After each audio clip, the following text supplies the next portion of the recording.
పెద్దపల్లి జిల్లా గోదావరిఖనిలో 9వ డివిజన్ వినోబా నగర్, లెనిన్ నగర్లలో వన్ టౌన్ పోలీసులు సోమవారం సాయంత్రం కార్డన్ సెర్చ్ నిర్వహించారు. సిఐ ఇంద్రసేనారెడ్డి ఆధ్వర్యంలో సుమారు 60 మంది పోలీసు సిబ్బంది తనిఖీలో పాల్గొన్నారు.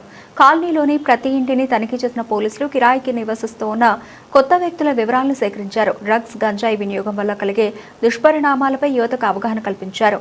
అలాగే డ్రంక్ అండ్ డ్రైవ్, సైబర్ నేరాలపై స్థానికులకు సూచనలు చేశారు. సరైన పత్రాలు లేని వాహనాలను తనిఖీ చేసి వివరాలు నమోదు చేసినట్లు పోలీసులు తెలిపారు.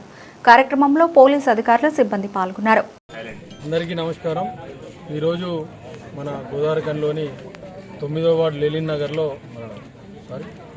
వినోబా నగర్ అండ్ రెల్లివాడలో కార్డినెన్స్ సర్చ్ ఆపరేషన్ నిర్వహించడం జరిగింది. ఈ కార్యక్రమంలో సుమారు 60 నుంచి 70 మంది స్టాఫ్, 5 ఎస్ఐలతోని ఈ వాడలో ఉన్న ప్రతి ఇంటికి చెక్ చేసి, ముఖ్యంగా రెంట్కు ఉండే వాళ్ళను, తర్వాత ఇంట్లో ఎవరెవరు ఉంటున్నారు అన్నది చెక్ చేయడం జరిగింది. దీనికి తోడు ఈ ఏరియాలో ఏమైనా అవాంఛనీయ సంఘటనలు జరగకుండా ఎవరైనా అన్నోన్ పర్సన్స్ ఏదైనా బయట నుంచి వచ్చి ఇక్కడ ఉంటున్నారా అనేది కూడా చెక్ చేయడం జరిగింది. ముఖ్యంగా ఇక్కడ ఉన్న ప్రజలకు తెలియజేసింది ఏంటంటే, ఈ ఏరియాలో మొత్తం కూడా ఉన్న ప్రజలందరూ కూడా ఎక్కువ కూలి పని చేసుకొని చిన్న చిన్న జాబులు చేసుకుంటూ ఉండేవాళ్ళు. వీరందరూ కూడా చిన్న చిన్న వేతనాలతో మిడిల్ క్లాస్ ఫ్యామిలీ పిల్లలు ఉన్నారు కాబట్టి వాళ్ళందరూ ఎక్కువ కూడా యూత్ పిల్లలు ఉన్నారు. వాళ్ళందరికీ కూడా ఈ డ్రగ్స్ పైన, గాంజా పైన, ఇలా గాంజా తీసుకుంటే దాని పర్యవసనాలు ఏ విధంగా ఉంటాయని తెలియజేయడం జరిగింది.